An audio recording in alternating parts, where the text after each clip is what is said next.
We heard about it pretty soon after we got back. I mean, he went to the doctor, I think. Sorry. He went to the doctor pretty immediately after we got back from the tournament.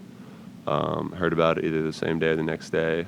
And it changes some things, but he'll be back soon. And we have one of the best medical staffs probably in the country, right? I would assume. Yeah.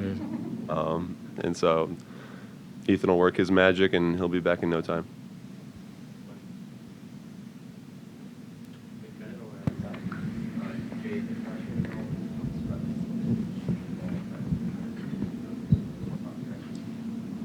I mean, yeah, for the whole team, that's a difficult thing to get through. But I think our defense has been our anchor. So whether or not we're making shots, we'll be hopefully getting stops. Jay, you and Mamadi collectively really went hard to the glass in the opener against Syracuse, who were all over the rim. Since then, it hasn't been quite as big of a factor. Is that because you're going against more man defenses right now? Could you just talk about the offense glass? Yeah, I think it could be that. I think Kihei's probably hogging the rebounds again. I'll have to check the stats on that.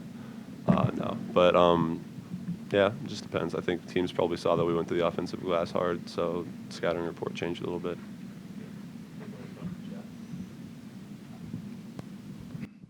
Mamadi, you had a pretty memorable game against Purdue. To get another crack at those guys 9 months later, what are your thoughts on the next game? I mean, we're going to go in a different setting, more like an ACC caliber team. But, all we can do is get ready for it and battle when we get there.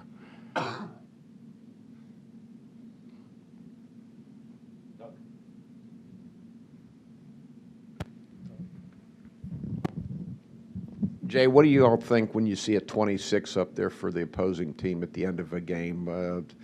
Is that something you get excited about at all? Yeah, no, I mean, we take great pride in that. Coach Curtis challenged us at halftime to not let this team score 30. And I think, we were thinking about that as the clock dwindled down to, I think, 8 minutes. We were in the huddle, and I think it was 4 minutes when they had like 26 points. Yeah. And it stayed that way for the rest of the time. You said something about it? Yeah. We were kind of constantly just in the back of our minds. I think at least you and me were saying stuff about it. Yeah. Was it good for you to see the 26 up there at the end? I mean, it was great. I mean, it's a chat, like you said, at halftime, Mike Curtis said that he didn't want us to let that team get to 30, and there would be some consequences to it. So, not wanting to do more stuff later on this week, I challenged the guy to get down and make sure the team doesn't get anything. They have to only get the best out of us. Can you guys talk about Kihei a little bit? He's not a guy who looks for his shot very much, but he made 3 threes tonight. He seems to suddenly find himself with an opportunity to shoot when you guys maybe need it. Kihei is just Kihei. There's nobody like Kihei, really. Great, playmaker. He knows how to find us and everything, but today, he was one of the guys who had to step up because we weren't hitting a lot of threes. Even I didn't hit a lot. I only hit 1 out of 3. So at halftime, I was telling him to, let the ball go, to not be hesitant. And we're going to go to the glass and get as many rebounds as we could. And he just did so. Mamadi, we talked a couple weeks ago about wanting to be, a leader and, trying to get the young guys pointed in the right direction.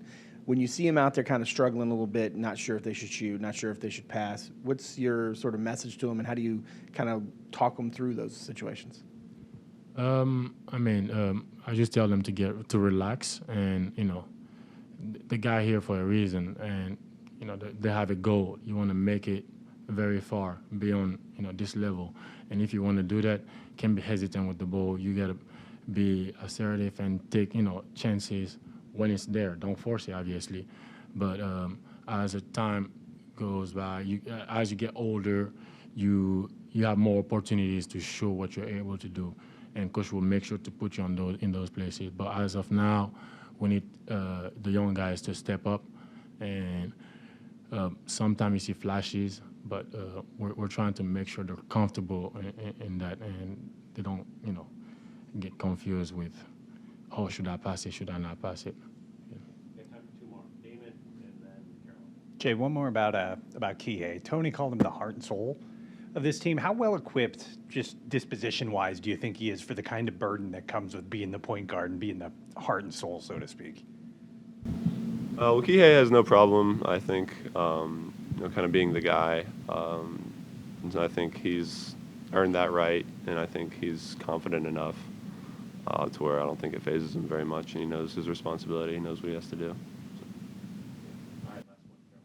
Jay, in the same vein of what Jeff was asking about this next game at Purdue, it's the first real big away test in front of a huge raucous home crowd, actually probably kind of similar to the crowd that was in Louisville, considering the location and the setup. How do you deal with that coming off of knowing where the defense is, but also knowing that there's a lot of steps to be made offensively? I mean, we're going to prepare the same way we usually